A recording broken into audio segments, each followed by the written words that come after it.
Right here in my hand is the Nothing Ear 2, and this time, it's actually a game changer. Okay, first things first, I'm not breaking an embargo here. Nothing did give me permission to put out this video, a sound-only review before the product came out. I'm not being paid or compensated in any way to make this video, and all thoughts and opinions are mine. Now in this video, I'm going to review the sound of the Nothing Ear 2. I'm also going to show you guys some measurements, but before we do that, I want to call back to the Nothing Ear 1. I made a video about this back when it launched, and I was pretty critical of it. I had a lot of complaints about the measurements, about the sound performance, and other various things with the Ear 1, which is actually why Nothing reached out to me a while back and said, hey, we're making Ear 2, and we're making it a lot better, but we want your opinion, we want your feedback. So first off, that takes a lot of guts to send it to the guy who pretty much called you out on your first product. And two, when I got it in, and I measured it, and I had some feedback, and I told them about it, well, they acted on it. They listened to what I had to say and to what the community had to say. And the day I'm filming it, they put out an update to this, the Ear 2, that will be out on it at launch.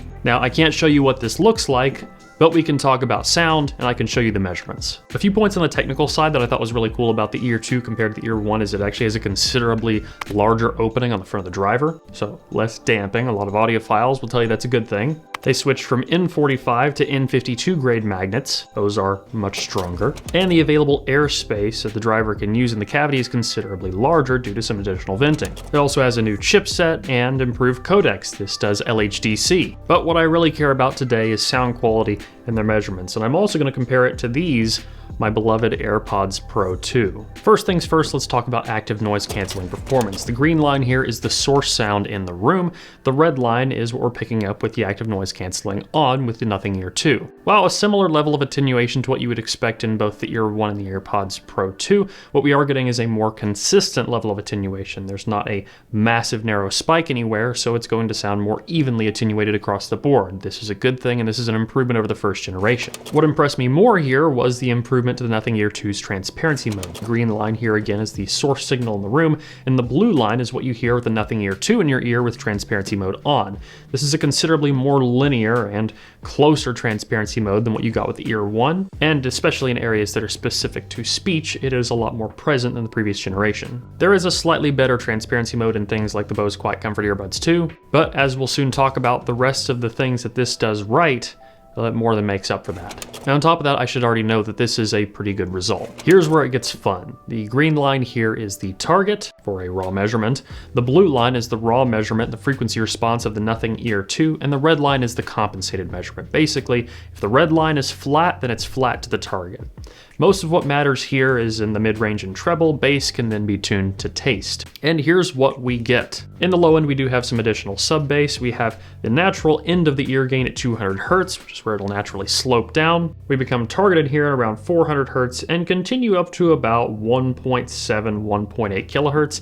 We recess a little bit under the peak of the ear gain, which is 2.7 kilohertz. It's going to make it sound just a little bit less aggressive. There were some people that found the AirPods Pro 2 a little bit too bright in the 2.73 kilohertz range, and the Nothing Ear 2 managed to completely avoid that by pulling down that region oh so slightly. We bump above the target just a little bit at 5 kilohertz, dipping under it just a hair at 7 kilohertz, and then we see our natural coupler resonance between 8 and 9K. Past that, 711 couplers don't really do a good job of measuring over 10 kilohertz, so we would need something like a Brüel & Kjær 5128 to really know what's going on in those super high frequencies. But let's be honest, a good chunk of the population can't hear that high anyway. Comparing this more directly to the AirPods Pro 2, you can see the AirPods Pro 2 are also pretty target adherent, but they do elevate above target between 1 and 2 kilohertz.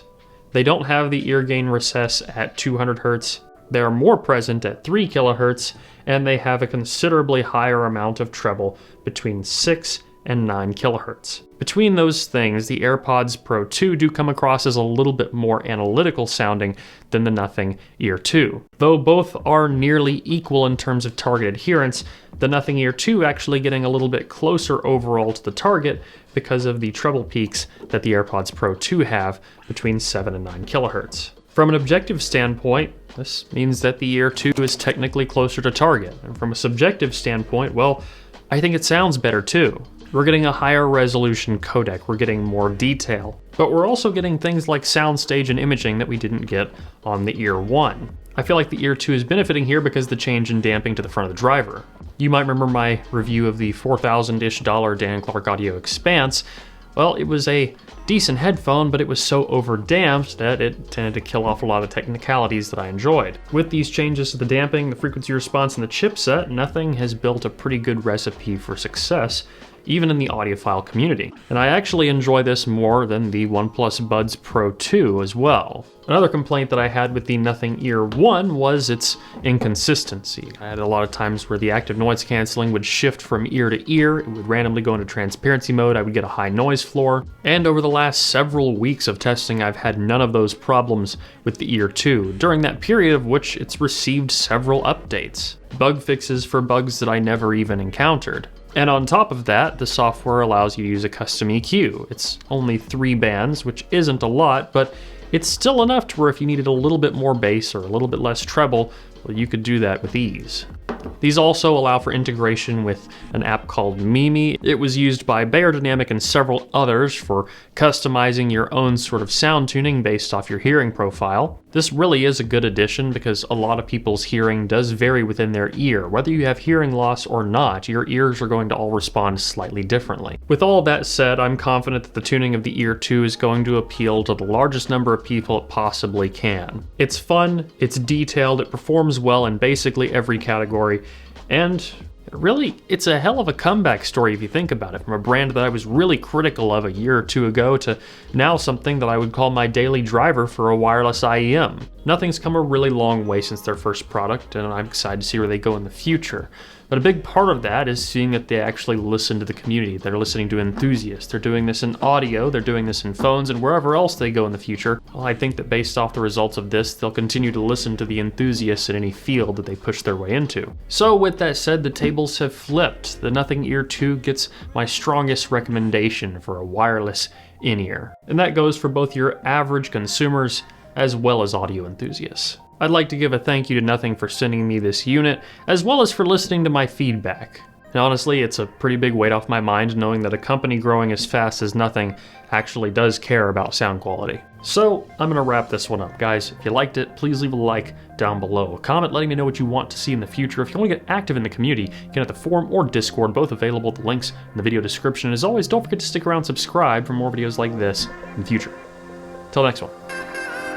Peace.